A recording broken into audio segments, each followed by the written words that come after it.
When they reached the playground, she felt the other women's jealous eyes on her daughter. Miss Polly kneeled in front of her and held her hands in hers.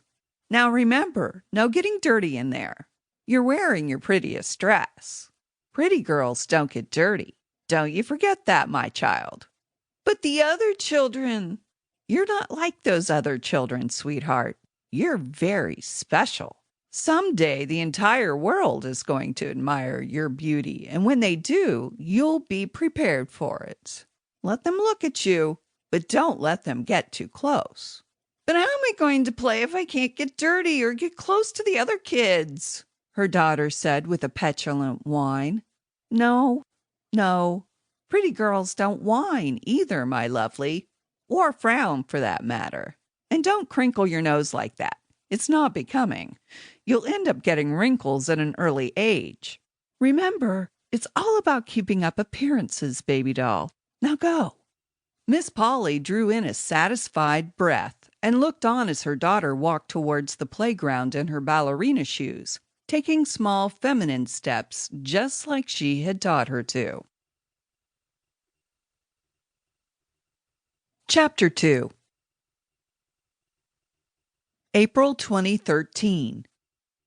This book is based on events that happened to me and my family last year. It is the true story of those events in my own words. I looked down at the cover of my book, Itsy Bitsy Spider, then out on the crowd gathered in front of me. All eyes were on me, expecting me to entertain them, explain to them what really happened, and if it really could be true. That was the question I got the most at these book signings. People found it hard to believe that all this really had taken place, that all this could have happened to one person, one family. But it did.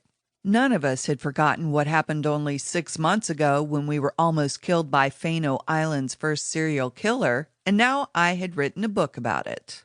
Only a month after it had hit the stores, it had become a national bestseller, much to my surprise. Everybody loved the story, and even if the critics hated it, I was selling a lot of books around the country. I opened the front cover and started reading out loud.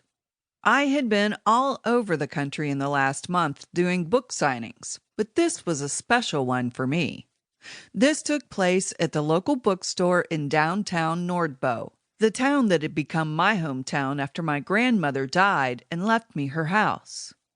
I started reading out loud, thinking about my dad who had promised me he would come to hear me today but hadn't arrived just yet, much to my disappointment. Well, he knew the story the book was based on a little too well, so maybe he would peek in later.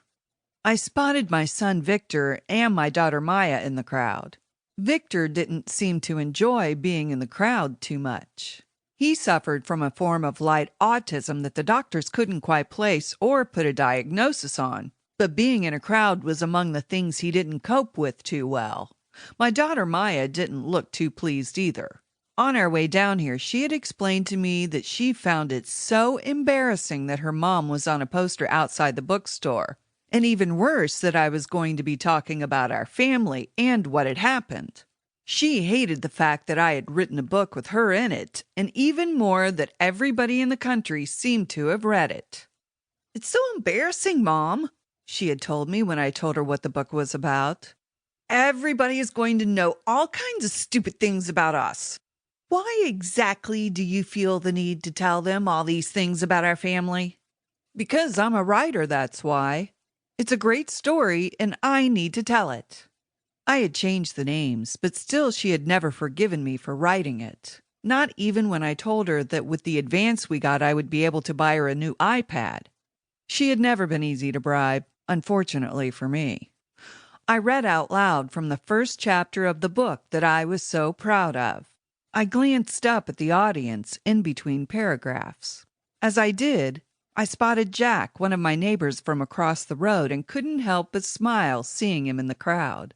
My friend Sophia, who also lived across the road from me, was standing next to him, trying hard to hear me read while 2 of her kids pulled her arms. She was carrying her newborn in a sling on her front. She looked exhausted, but smiled anyway, which I thought was quite the accomplishment, having 6